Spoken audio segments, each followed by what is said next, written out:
You're listening to the Monday Night Community Show with Daniel on BRFM. This is the Daniel Monday Night Community Show on demand through YouTube. Thank you very much for choosing to listen to us through this method. If you'd like to keep up to date with when I add new interviews, then subscribe to this channel. It's not a theory. We both know what that executive order means. And its ramifications. You're afraid? We are about to stand before the world. Within the hour, there will not be a single person on the face of the planet that does not know what you say out there before the crowd, before the cameras, the microphones. There will be no way to hide this. I'm not trying to hide it. Evidently. I shall make no attempt to shield it from the public. You want the world to know? A change of this nature must be out in the open. The people must be fully informed. If we are to take the country forward, everyone must understand where we are going and why. It is the only way progress is ever made. You really think this is a game changer? Well, don't you? There are those that will see it that way.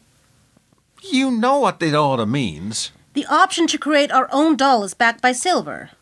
And? It would also begin the process of the removing of power that the Federal Reserve has over the U.S. government. In essence, the Fed would lose the ability to loan money to the American people at rates of interest. Some believe that was what Kennedy wanted. Yeah.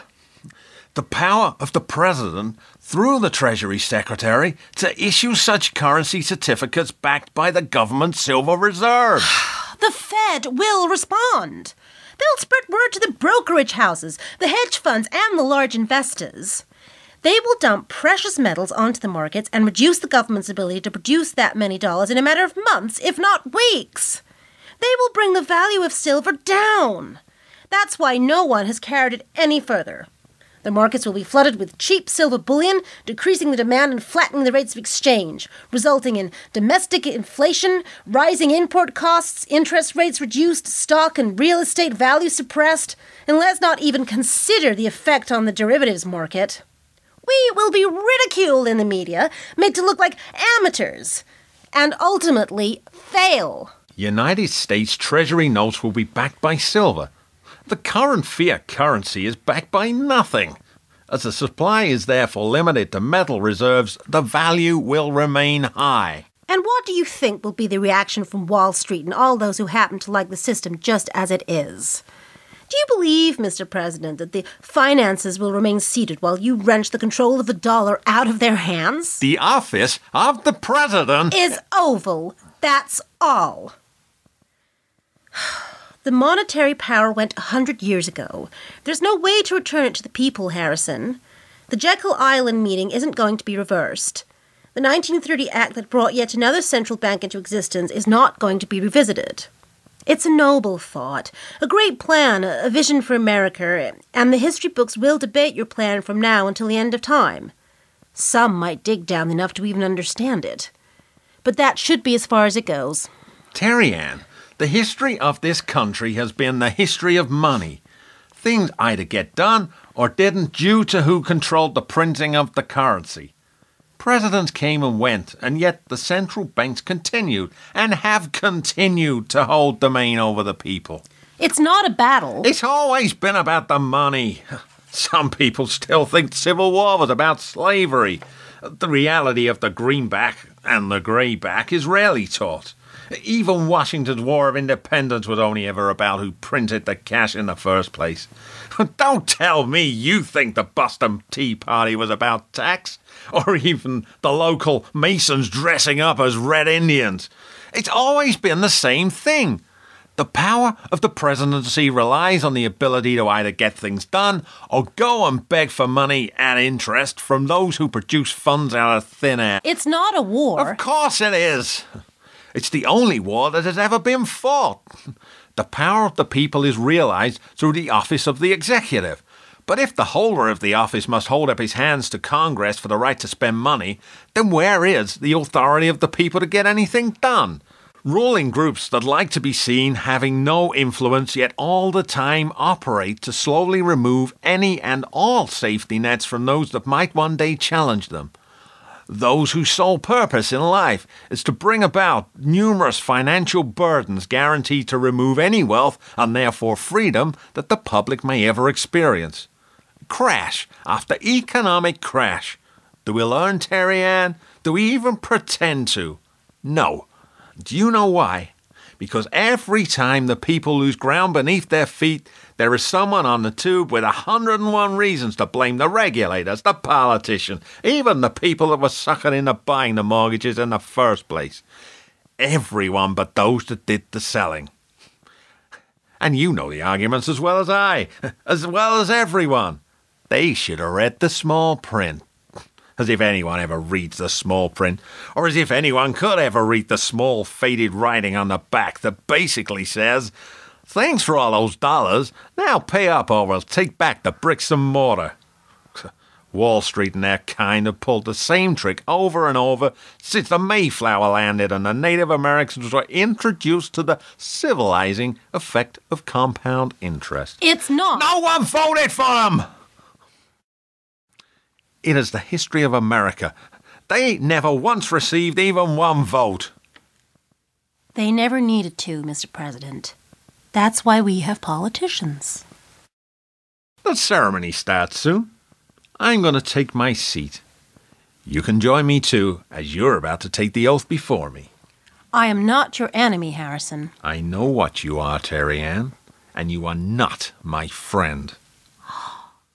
Mr. President! I couldn't stop our fracking policy. You boxed me into a corner from which I couldn't then get out. You put words in my mouth and then promised the gas industry a subsidy I couldn't afford. We were looking at defeat. Due to a reporter asking a question that you posed. And then he became your press secretary. That whole episode was nothing but a setup. In the eyes of the world, I won that election. For you. Why would someone now put any investment into alternatives that we need when you guaranteed $4 a therm to investors? You can try to save the prairies, Harrison, if you really think it's good intentions that win elections, but we both know that that isn't the case. People don't support political ideas because they are right, or oppose them because they are wrong. They act out of fear or greed as to how it will affect them and their income. If they can turn a profit, then it's time to say goodbye to the parks, the rivers, and the grasslands, and maybe not before time. People are short-term, Mr. President. They always have been, they always will be. You had a dream of this country leading the way, showing the globe how we did things better here in the good old US of A. But we had to make it here first. To do that, we had to secure the support of Wall Street. We both knew that. Up to that point, the election was pretty close. Our opponent never made an issue of it because he knew the real figures. I bought us time before the world knows what you know. We're putting on a show, Harrison. If they ever knew just how fragile it all was. If the people realized the state of the Union. If they understood how it could all end so quickly without the energy to keep it all going. They'd kill each other for the last light bulb in the local mall. I told the investors and the American people what they needed to hear. Your idea is to tell them that if only their currency was backed by metal, all the ills of the world would soon be over. And we both know that that is not entirely true, is it? To you, Mr. President-elect, I might seem like a liar, a cheat, and someone not to be trusted. I am, after all, a politician. Just like you. And in answer to those charges, I choose to take the fifth. I refuse to start my administration by lying to the people. Lying to the people is what you were elected to the office for, Mr. Doyle. No one voted for you because they understood your policies. Mr. and Mrs. Joe Average out there has no idea what those policies even are. They heard that we would make them richer, so they voted for us. They didn't turn out for any other reason. I do understand your desire to believe in the nobility of high office. Who wouldn't want to believe that what we do is for the betterment of our fellow human beings? But that is not the world we inhabit, is it? The rights and wrongs of a cause no longer hold any influence, and ethics are now only something one reads of in history books. I don't agree, Terry Ann. That is unfortunate, Mr. President. I don't think so, Madam Vice President. You say tell people only what they want to hear. Don't tell the truth. Keep the illusion going if you can. For whom are we doing this? Secrets don't help nations, they hold them back. And you know how you convince those in the executive to perpetrate a lie? They tell themselves they're doing it for the good of the people. It is never done for the good of the people. It is only ever done for those that wish to hide in the shadows.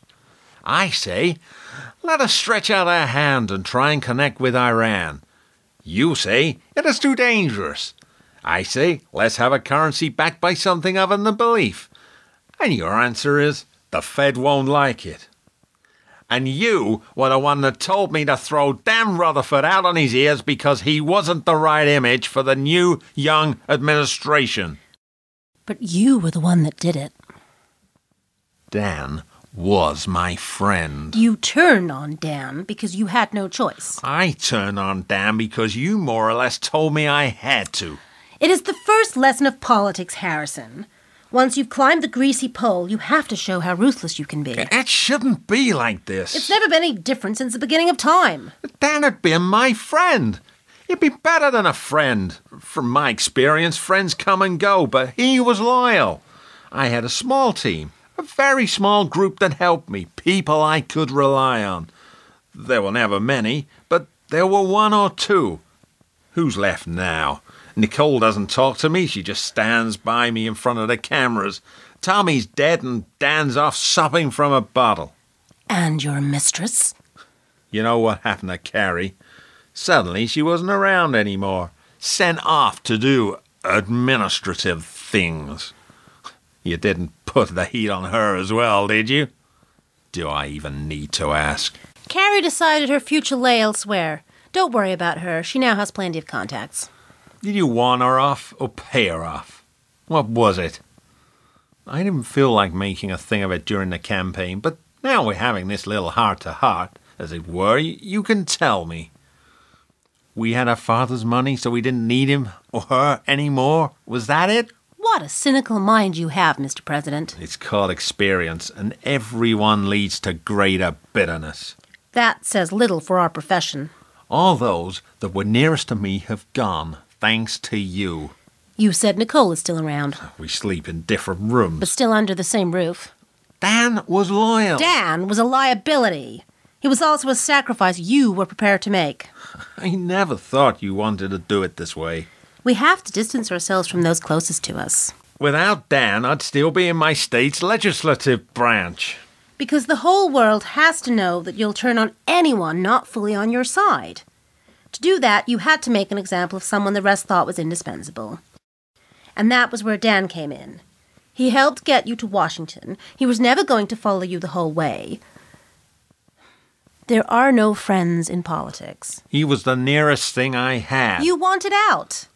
I wanted the freedom to speak my mind. Then you shouldn't have agreed to run. I didn't. You forced me. You ran the campaign. You made the commitments. You determined policy, and you undermined me several times. It got to the point where my own staff was saying, we'll just run this by the VP candidate. I was being played like a puppet, and you were the puppet master. I brought every decision to you. You pulled my strings over and over. Even Dan deferred to you in the end.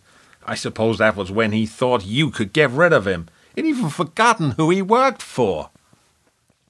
At first, I thought we might just lose, but you wouldn't let us lose, would you? So here we are, and what a couple we make. You dragged me here, Terry Ann. You were the one with the determination to win. Me, I was just turning up to read the script. I didn't realize what you had planned. I thought even mentioning shale gas might damage us, but you came through at the 11th hour, didn't you? And we won. There's no way out now, Terry Ann. We're locked in together, so from here on in, it had better be a united front. No more being undermined by you, because if I am just once, I'll bring up secrets from the past.